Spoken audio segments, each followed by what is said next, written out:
Hello and welcome to Kent Tonight, live here on KMTV. I'm Finn McDermott and here are your top stories on Tuesday, the 3rd of March.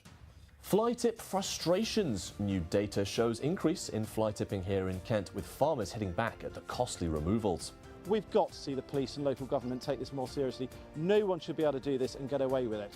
Stadium stalled. Larkfield Football Club loses their plans for new pitches in a planning dispute. Yeah, well, at the moment, there's already no spare capacity in the local area for all-weather pitches. And on the cards, Detling Showground hosts Trading Card Convention on Pokemon's 30th anniversary.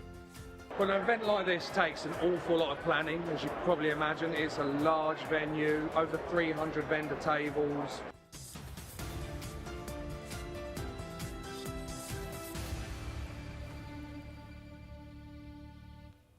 New data by DEFRA has revealed fly tipping is a growing problem across the county. While Medway sees the highest numbers in the southeast, countryside areas like Sevenoaks regularly face huge issues with fly tipping on and around farmland. So with farmers forced to foot the bill, what is the government doing to remedy the rubbish? Chloe Brewster headed down to Sevenoaks to find out more.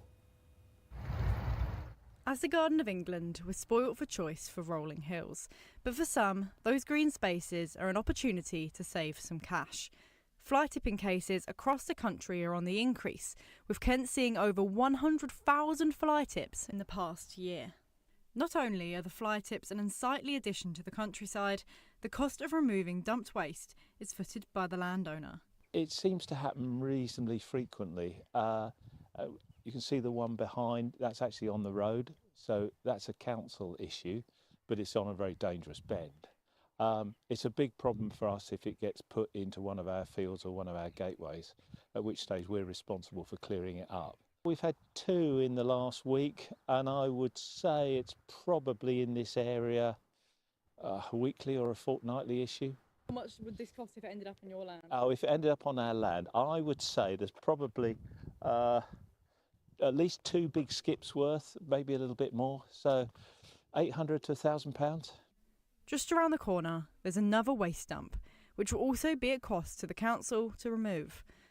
Now, aside from all this trash talk, there's also long-term environmental issues at play. There's been over 1,200 incidents of fly tipping in Sevenoaks. 212 of those were in agricultural or private land. Here in Squarey's Farm, there's over 2,500 acres of luscious greenery. But just off the M25, it's become a hotspot for fly tippers. So there's varying different sort of impacts from fly tipping. Firstly, the one we all think about most is money. On average, something like this, probably smaller than this, costs about £1,000 each time to take away and take away legally. And this is obviously happening on a daily, on a weekly basis across people's farms. So it costs an awful lot of money. But then there's the environmental and the wildlife impact.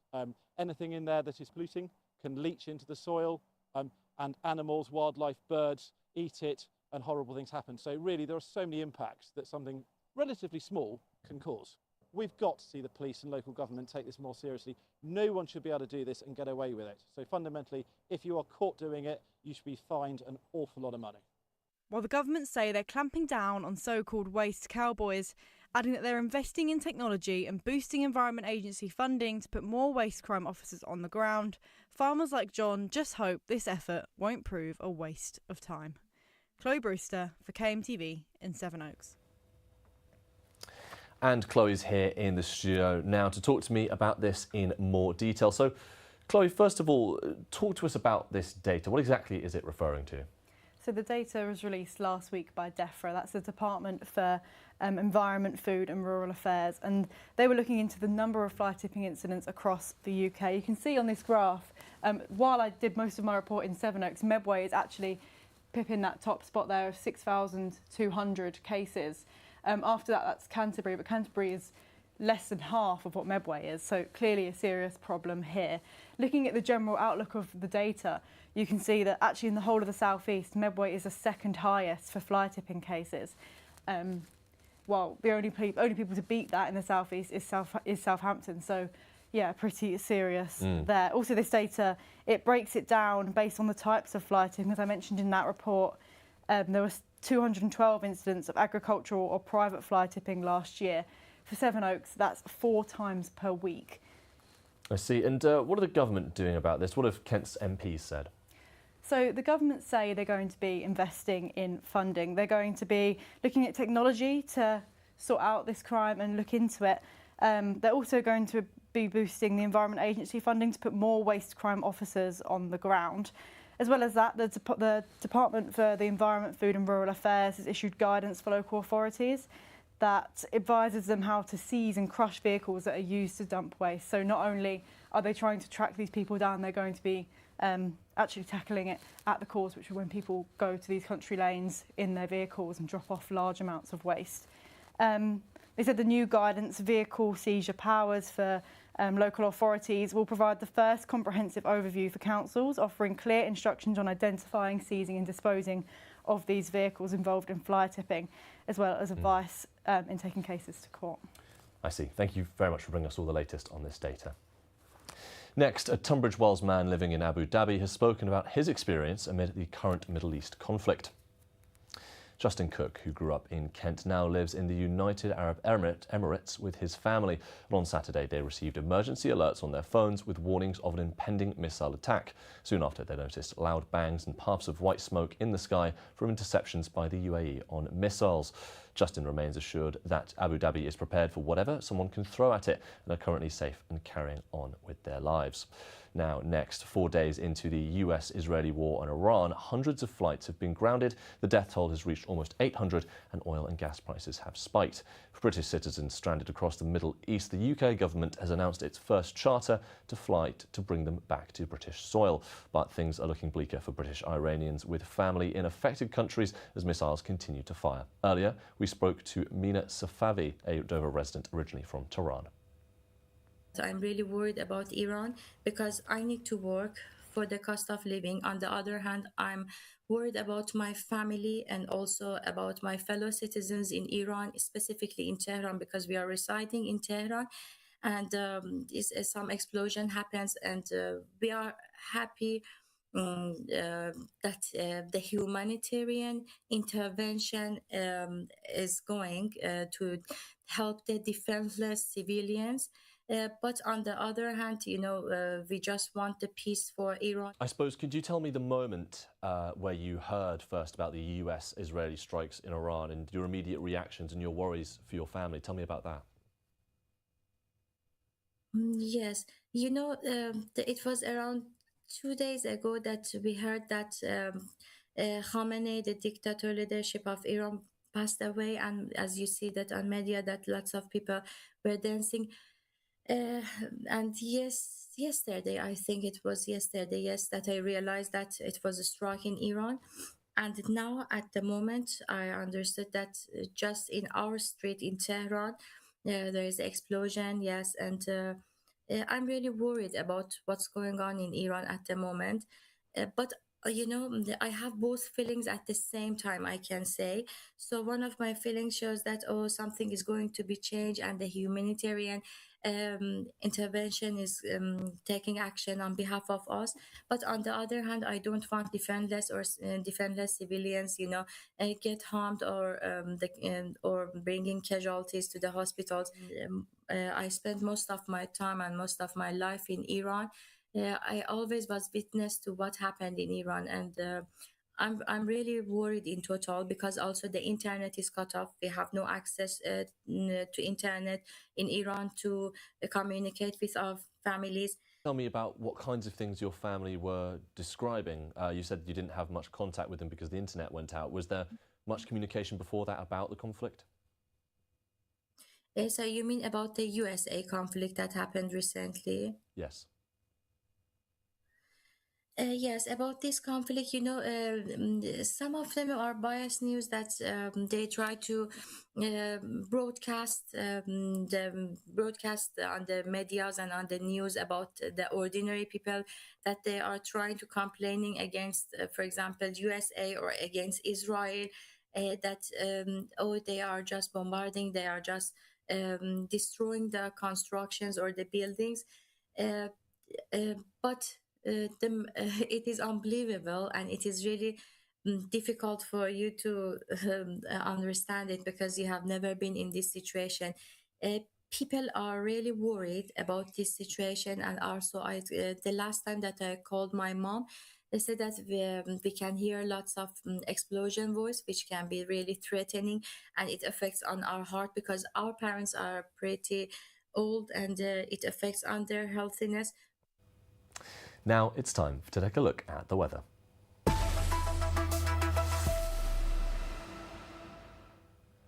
Well, this evening looks to be quite cold in some areas. Lows of 6 in Royal Tunbridge Wells and Canterbury, highs of 10 in Medway.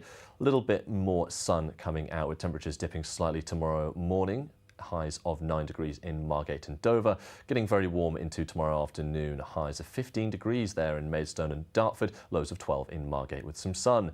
Then here's your outlook. Thursday will be sunny. Friday and Saturday slightly more cloudy. Temperatures lowering to 11 degrees on Saturday.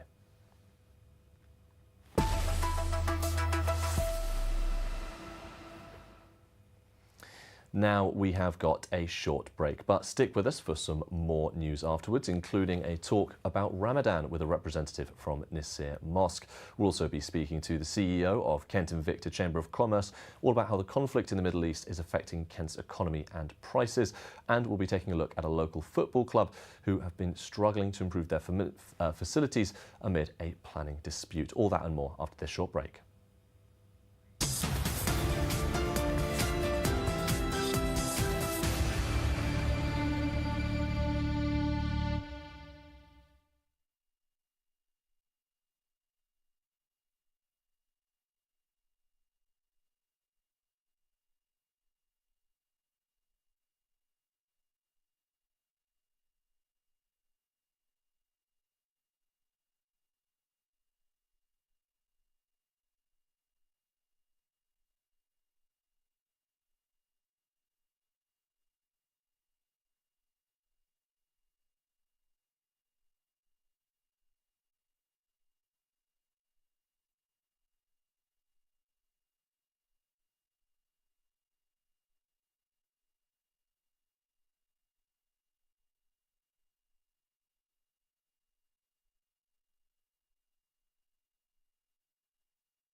Hello and welcome back to Kent Tonight, live here on KMTV. Now, it's the 9th month of the Islamic calendar and a month for fasting, prayer, reflection and community. And I'm pleased to say that in the studio, I'm now joined by Imam Safir Khan from Nasir Mosque. Thank you so much for joining me to tell me more about the holy month and some of the long-standing traditions associated with it. But first, I think it's now time for us to break our fast. So we have here some dates. So first of all, could you tell me a little bit before we begin about the significance of the dates to Ramadan? Yeah, so the month of Ramadan is very holy, the most holy month for Muslims during the year. And the significance of dates is that because Islam was a religion that started in Arabia by the advent of the Holy Prophet Muhammad, peace and blessings of Allah be upon him. So there, obviously dates is the most common fruit that is consumed. It's very nutritious, it's very good for you, and it's a nice, sweet way to start our fast, open our fast.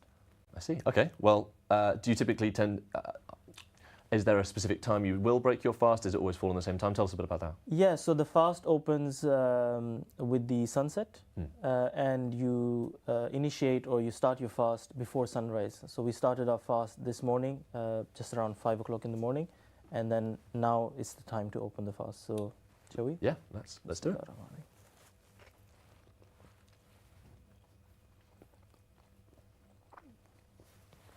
I've never had dates before, I have to say. They're quite nice. Haven't? Yeah. Okay. It's very nice, isn't it?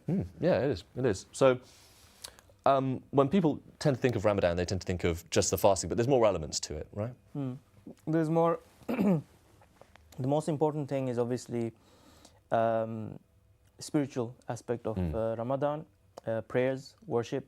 Fasting is also a way of worship because you reduce your physical nourishment and you increase your spiritual nourishment.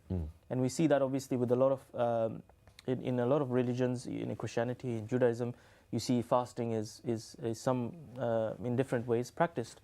So what it does is that when you have less distractions, when you have less food in your stomach, it makes you able to focus on your spirituality, be better in prayers, worship, and the hunger that you feel actually motivates you to worship with more zeal and passion.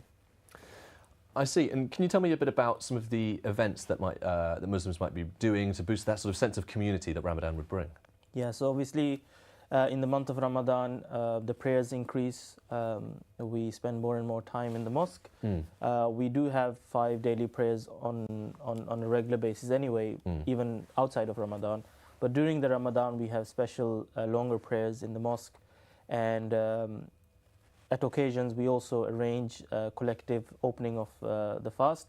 So we'll have the whole community come to the mosque, sit at the table, open the fast together, pray together, and then have food together. It's just a lovely way to increase that spiritual bond between the community as well.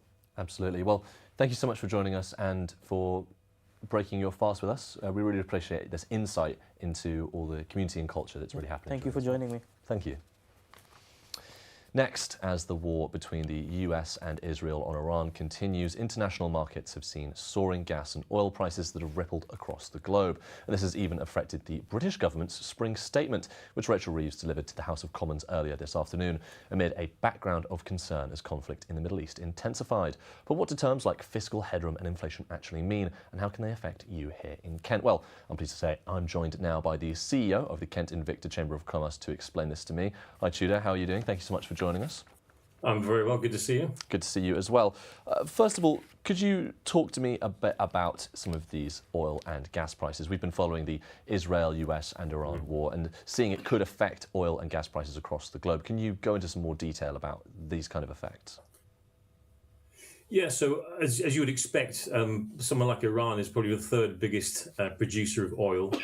We also have a number of development sites up and down the Gulf Coast there, which produce liquid natural gas, which is used in a whole host of different parts of industry. And so whilst it's not the only supply that we have in the world, of course, we can get it from the US, we can get it from other countries around the world.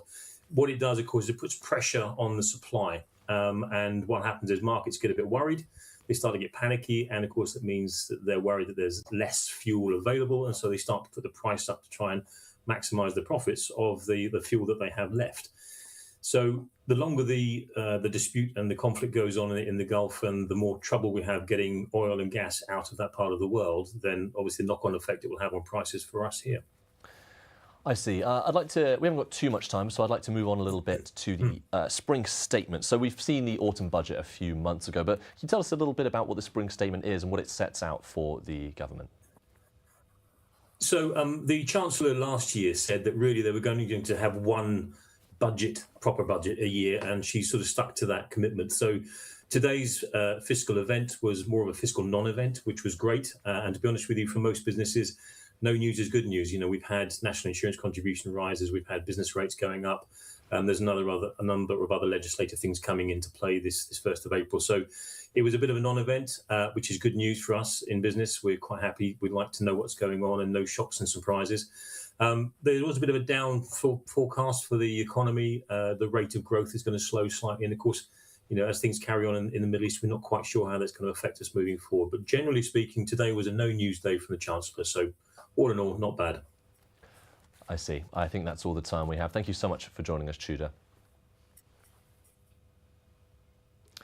Next, plans for hundreds of homes near Snodland have been resubmitted to no longer include football pitches for a non-league club. Larkfield and New Hythe FC play in the Southern Counties East Football League and are hoping for promotion. But with that, they say they need improved facilities. I went down to the club to find out more.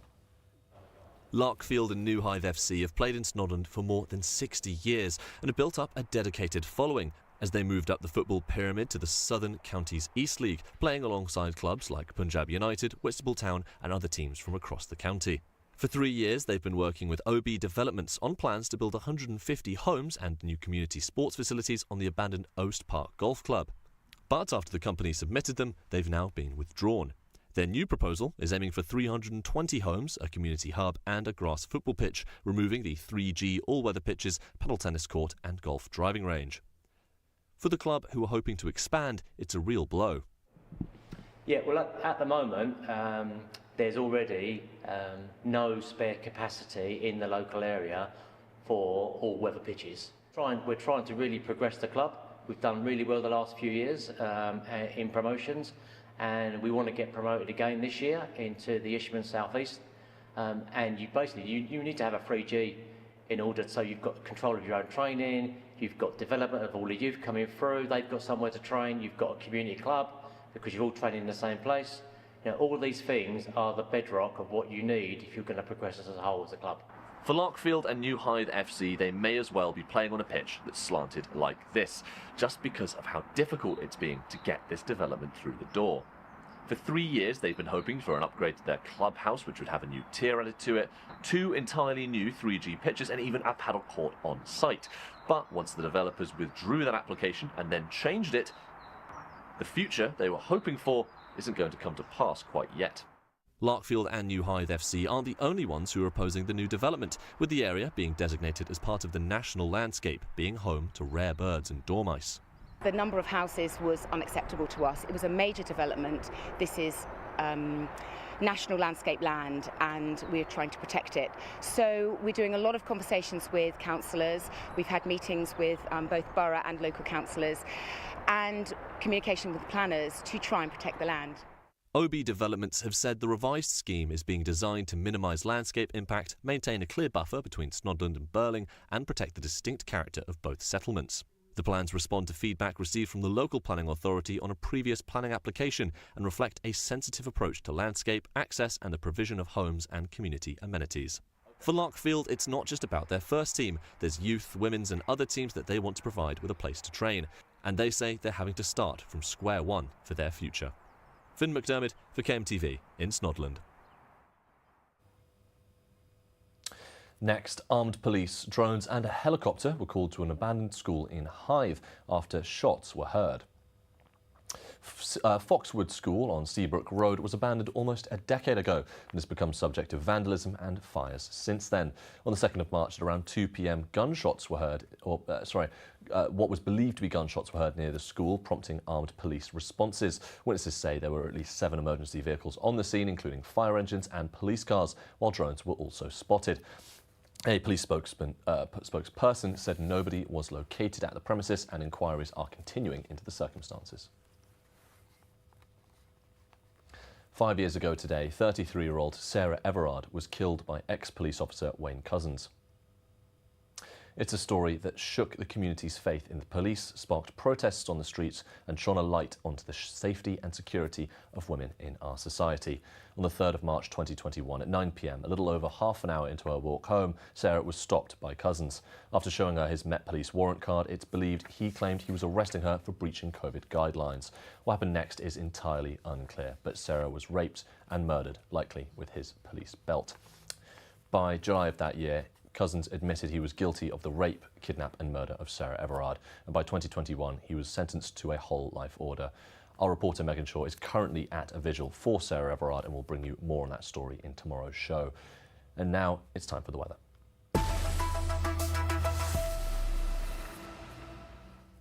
This evening we're having cloudy skies all around the counties with some mist in Dover, temperatures keeping to around 6 to 10 degrees and wind speeds pushing 7 miles per hour. Tomorrow morning, evening, we'll have some cloudy skies, clear in all but Dartford and Margate. Temperatures 8 and 9. Into tomorrow afternoon, some sun poking out in the centre of the county. Apologies for some technical difficulties with my microphone. We can also see some sun on Thursday, with some cloud on Friday and Saturday.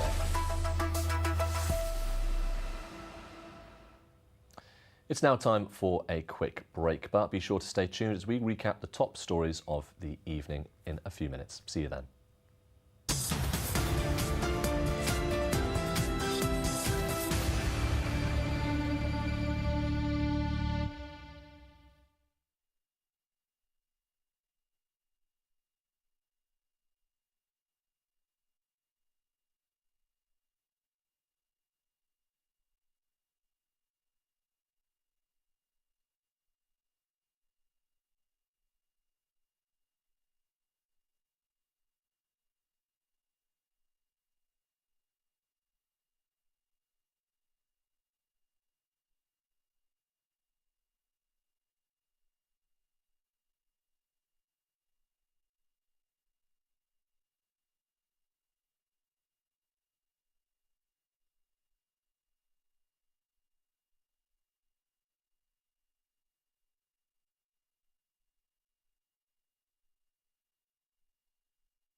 Hello and welcome to Kent Tonight, live here on KMTV. I'm Finn McDermott and here are your top stories on Tuesday, the 3rd of March.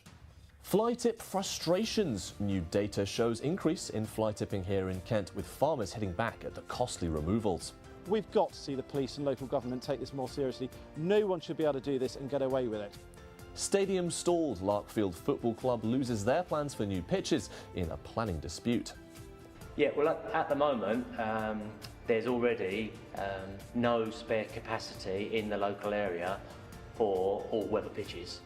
And on the cards, Detling Showground hosts Trading Card Convention on Pokemon's 30th anniversary. Well, an event like this takes an awful lot of planning, as you can probably imagine. It's a large venue, over 300 vendor tables.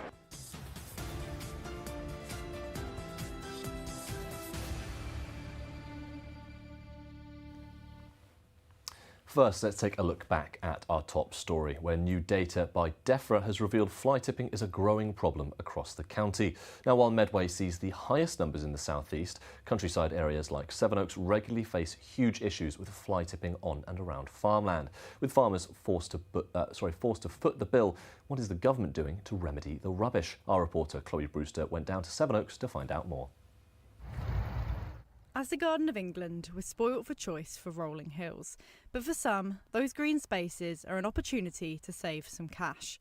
Fly tipping cases across the country are on the increase, with Kent seeing over 100,000 fly tips in the past year.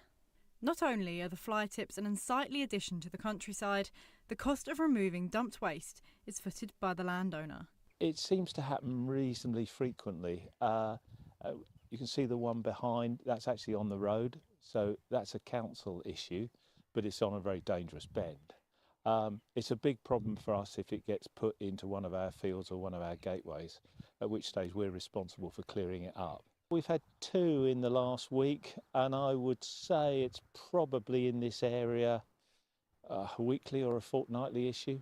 How much would this cost if it ended up on your land? Oh, if it ended up on our land, I would say there's probably at least 2 big skips worth, maybe a little bit more, so £800 to £1,000. Just around the corner, there's another waste dump, which will also be at cost to the council to remove. Now, aside from all this trash talk, there's also long-term environmental issues at play. There's been over 1,200 incidents of fly tipping in Sevenoaks. 212 of those were in agricultural or private land. Here in Squarey's Farm, there's over 2,500 acres of luscious greenery. But just off the M25, it's become a hotspot for fly tippers. So there's varying different sort of impacts from fly tipping. Firstly, the one we all think about most is money. On average, something like this, probably smaller than this, costs about £1,000 each time to take away and take away legally. And this is obviously happening on a daily, on a weekly basis across people's farms. So it costs an awful lot of money. But then there's the environmental and the wildlife impact. Anything in there that is polluting can leach into the soil, and animals, wildlife, birds eat it, and horrible things happen. So really, there are so many impacts that something relatively small can cause.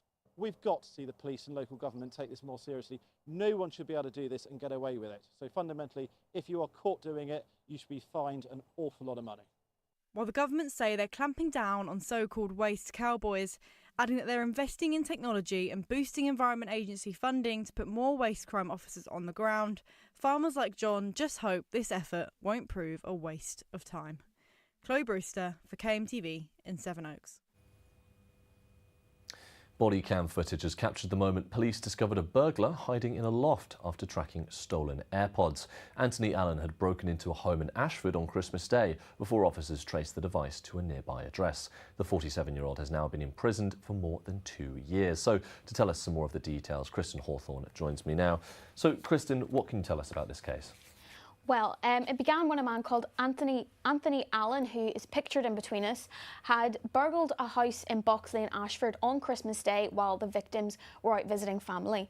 The next day, police were able to trace AirPods he'd taken to a house in Stanhope where he was hiding in the loft. Body cam footage, which we can see now, is from the moment when the police officer was trying to get him out of the loft. A full video with the audio can be seen on Kent Online if you're interested to hear the audio behind that. Alan was then charged late last month, 27th of February, at Canterbury Crown Court with burglary and sentenced to 2 years, 4 months and 23 days. I see. And what more can you tell us about the result of that case? Well, the court heard how the Olgans, those were the victim's family, had returned to their home to discover it had been ransacked with jewellery, cash and of course the AirPods missing. The value of everything stolen is believed to be around £3,000. Miss Olgan told Kent Online that she believes the thief's sentence is nowhere near long enough. She highlighted Alan's 25 previous convictions for 55 offences, 2 of which were for burglaries. She said, "I don't think 2 years is anything. He's done it other times and so he will do it again." Those are her words. Alan's defence in court said the burglar had issues with drugs and had lost some close relatives before the offence. He hopes to, through me, apologise to the family, so he did plead guilty to the burglaring of the Olgans' home. And PC Isabel Harper said, "Everyone has the right to feel safe in their home and I hope the family can begin to recover from this frightening experience now that the offender has been brought to justice." I see. Thank you for bringing us all the latest on this, Kristen. Next, a pensioner has denied murdering his daughter's boyfriend on what was his 25th birthday. Stephen Rook, who's 68, is alleged to have killed Robert Else on the morning of January the 29th. Emergency services were called to report of an assault in Rose Gardens in Aythorne near Dover at around 9 in the morning. Despite life-saving efforts, Mr. Else was pronounced dead. Today, having pleaded not guilty to the offence during a hearing at Canterbury Crown Court, he was told his trial is due to start on July the 27th, which is expected to last 2 to 3 weeks. In other news, a man accused of causing serious injury to 3 people in a collision has had a warrant issued for his arrest after he failed to show up at court. Luke Wells was charged with 3 counts of causing serious injury and 1 count of perverting the course of justice after the crash, which happened more than a year and a half ago. Those injured included Susan Brown, Terence Brown and Jack Fitzgibbon, and Mrs Brown was left in a coma as a result of their injuries. Wells of Lapwing Close, Minster, was arrested shortly after the crash and later charged with the offences. He was due to appear before magistrates in Medway this morning but failed to show up for the hearing. Now let's have a look at all your sports news.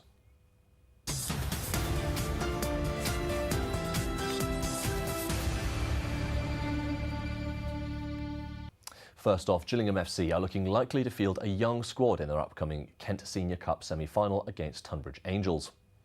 The Gills managed to secure a victory against Sevenoaks in the last round, with the former youth boss Joe Dunn leading the young team. With a few of their players being injured, several loan players are expected to make an appearance, with Louis Dayal and Michael Luxton confirmed to be available. Tunbridge are expected to put up a strong fight, as the Tunbridge boss Alan Dunn said he'll be naming a strong team for the game. Next, Chatham Town have the chance to claim victory against Whitehawk in the Isthmian Premier after a draw 0-0 with them 4 days ago. Kevin Hake, Chatham Town's boss, opened up about the struggles they faced in Saturday's game at the enclosed ground. With Geordie Robbins, their midfielder, being sent off 25 minutes into the game, they only had 10 men on the pitch. He acknowledged their keeper Nathan Harvey providing a strong defence against the opposition and went on to praise the team for their organisation, concentration and sticking together. The redemption game will happen tonight at the Bowville Stadium as Chatham welcomes Whitehawk to their home ground. Next, Maidstone United defender David Sisse has scored his first league goal for Maidstone in a late match comeback that won them the game. While they were playing against Salisbury, Sisse struck 8 minutes from full time to give George Ellacovi's side victory, keeping them on track for their National League South playoff. Sisse shared that despite their win against Enfield being 8-0, something about the passion and fight for the late goal felt more satisfying. Maidstone have managed to cut the gap to the playoff places from 8 to 2 in only 2 weeks, and they're playing in the Gallagher tonight against Weston-super-Mare. In other news, Sheppey United are gearing up to end their 9-game losing streak in the Isthmian South East against Sittingbourne. With Sittingbourne having the home advantage and being in 4th place, the Ites have admitted the odds aren't in their favour. The team is hoping to end their winless streak to ward off worries and threat of a potential relegation. The new joint bosses, Ian and George Batten, have been assuring fans the recent results will improve as they learn more about the players. Currently, only 2 goals have been scored in the last 6 league outings. Sheppey United are playing against Sittingbourne tonight at Staxon Stadium. Now, hot off their weekend win against AFC Greenwich Borough, Rochester United are looking to continue their victory streak in their game against the South East Dons. A recent 3-1 win against Greenwich, the Spartans are in a three-way battle to claim the top spot of the league. And after less favourable performances over the Christmas period, Michael Betts, the boss, is glad the players have found their footing again. Even though the Dons are currently 12 points ahead of Rochester, they have played 5 games more, so there's still room to close the gap. United will be playing the Dons tonight at Reed Court Road. And a Faversham company have partnered with the Isthmian League to improve accessibility for fans.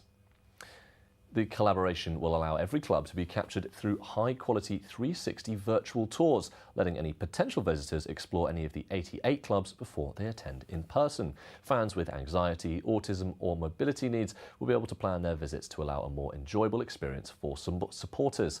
The league's chairman Nick Robinson said he showed full support for the project and its benefits to those intending to attend the games. That's all for your sports news.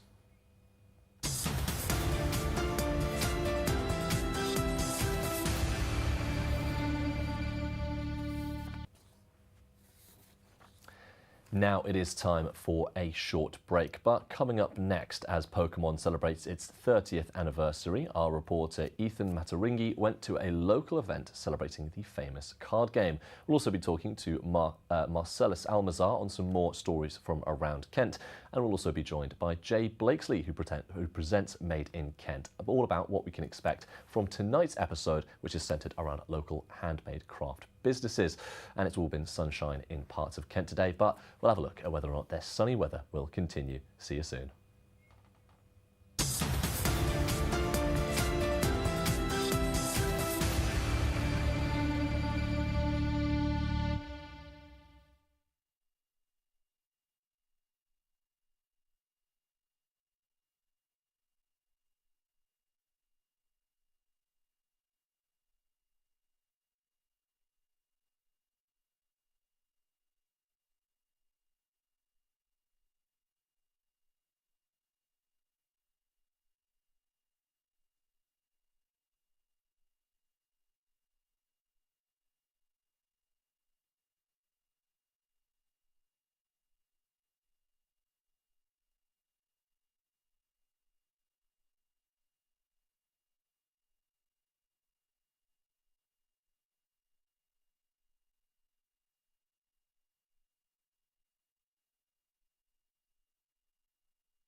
Hello and welcome back to Kent Tonight, live here on KMTV. Now, Pokemon recently celebrated its 30th anniversary, from its humble beginnings in 1996 all the way to a global phenomenon around the world and here in Kent. Fans around the world celebrated in various ways, and here in the county we held the Kent Card Show, an event for buying, celebrating and selling trading cards, or TCGs. It was a huge event over last weekend, including some voices from the original Pokemon series itself. Our reporter Ethan Maturinge has more. I'm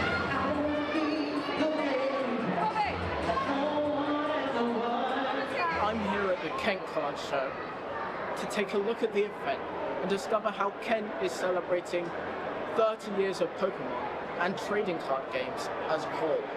But it's more than just cards we see at this event. It's a passionate, tight-knit community with people from far and wide. From here in Maidstone to across the UK and even international. It's kind of amazing because the amount of people that have come to this has really made a big difference, and people are very nice, and it's been busy and very friendly, and I've been enjoying the day. So.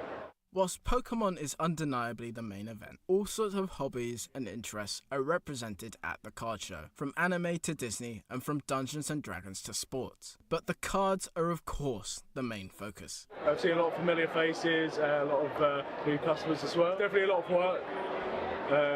There's a lot of constant changes in pricing and markets, so you have to spend a lot of time basically pricing cards, and honestly it's one of the best communities out there. There's a lot of people that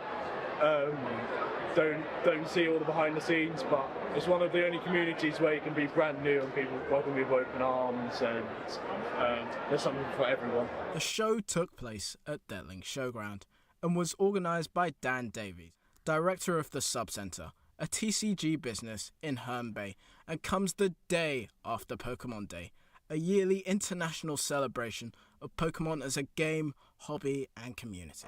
Well, an event like this takes an awful lot of planning, as you can probably imagine. It's a large venue, over 300 vendor tables, kids area for the kids, and thousands of visitors every day. So when we first started the show, we didn't know what the show was going to be like. We didn't know whether it would have a long life or not. We hit like 10 years. That seemed incredible. And then every anniversary now is like another kind of surprise. Nobody in the original cast imagined that the show would still be going strong at 30 years. Ethan Maturinge for KMTV. Next, a pop-up cinema screen is set to tour Kent this summer, showcasing musical and family favourites. Adventure Cinema will be visiting Cobham Hall in Gravesend and Hawkhurst's St Ronan's in June and August for open-air screenings of The Greatest Showman, Star Wars, Pride and Prejudice and more. 2008's Wild Child, which was filmed in Gravesend, will also be shown at its filming location. The schedule will also include sing-song viewings of Mamma Mia, an ABBA-themed disco and a concert film of Andrea Bocelli performing at the Teatro del Silenzio in Italy. Tickets are on sale now. Now we are bringing you some more stories from all around Kent with our reporter Marcellus Almazar. Let's have a look. So Marcellus, tell us about the first story you've got for us. So Pink Pantheress, who's a local from Canterbury, has actually won Producer of the Year at the Brit Awards. So she's the youngest person ever to win and also the first woman. So she joins the likes of Sir George Martin, who's a collaborator with the Beatles, Calvin Harris, and also another Kent local, Charles Andrew. So she couldn't make it to the event, unfortunately, but she did post on Instagram that she was very grateful for all the love that was being given to her. And on the path to the event, she was actually announced as the guest announcer on the trams in Manchester, and she was encouraging people to go watch the Brit Awards with her. And she aims to inspire others like her because she herself started at university in her room, and she was editing and creating her own music in GarageBand, which is just a free application on your laptop. So she hopes to inspire others to go follow music, because now she has so many hit singles and over 1 billion streams in total. Amazing. And tell us a bit about our second story. So everyone loves a good safari park.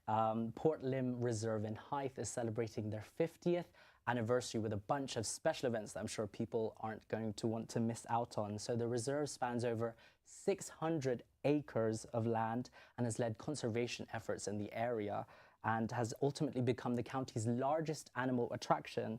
So the festivities are going to be spanning the whole year round, and even though they haven't been officially announced, we all know that it's going to end in the well-loved return of the Port Lim Illuminated, which sees the whole reserve become a glittery grotto covered in twinkling lights, family fun, colourful art installations and immersive soundscapes.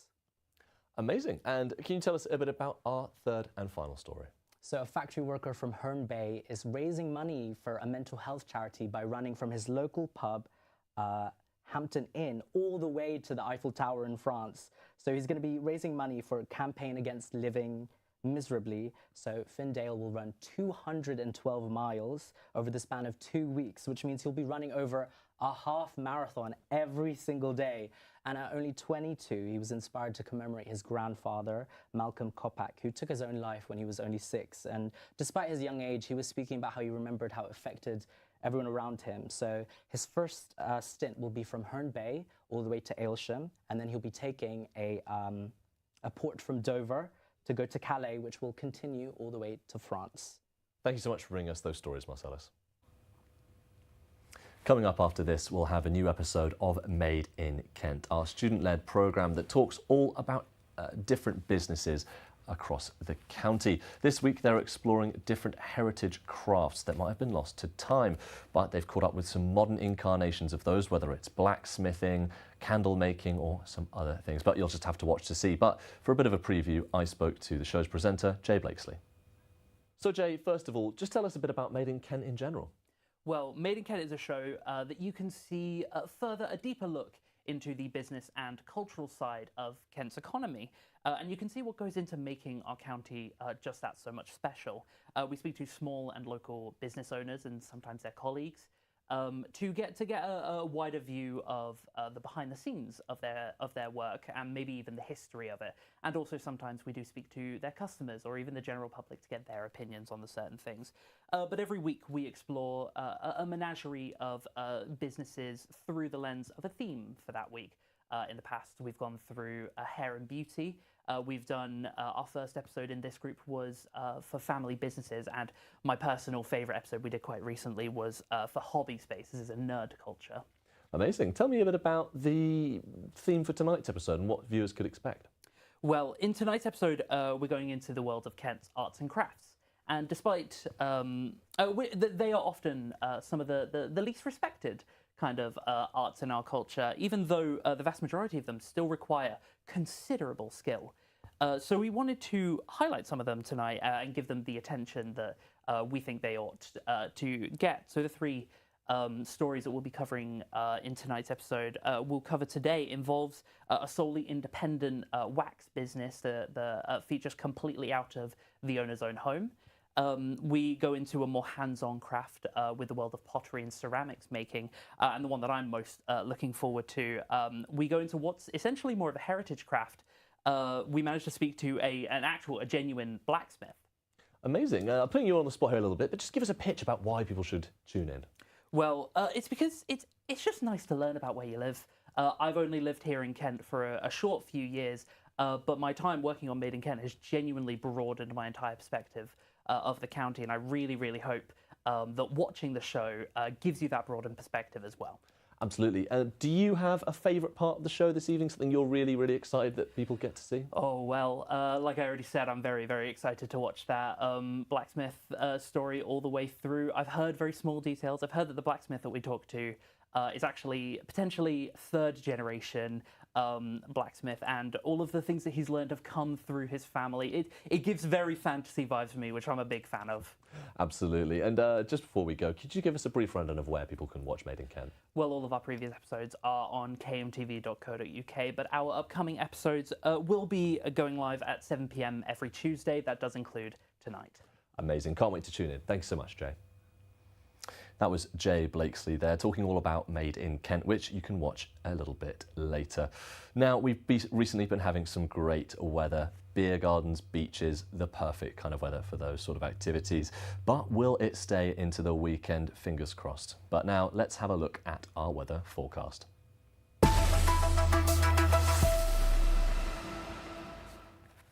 This evening we're having cloudy skies all around the county, some mist in Dover, temperatures around 6 to 10 degrees.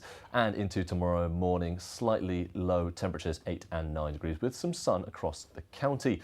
Now moving into tomorrow afternoon, getting quite a bit hotter, lows of 12 in Margate and Dover, highs of 15 in Dartford. And here's your outlook for the remaining days. Thursday with some sun, 16 degrees, getting a bit cloudier as we head towards Saturday and a bit colder, ending on 11 degrees.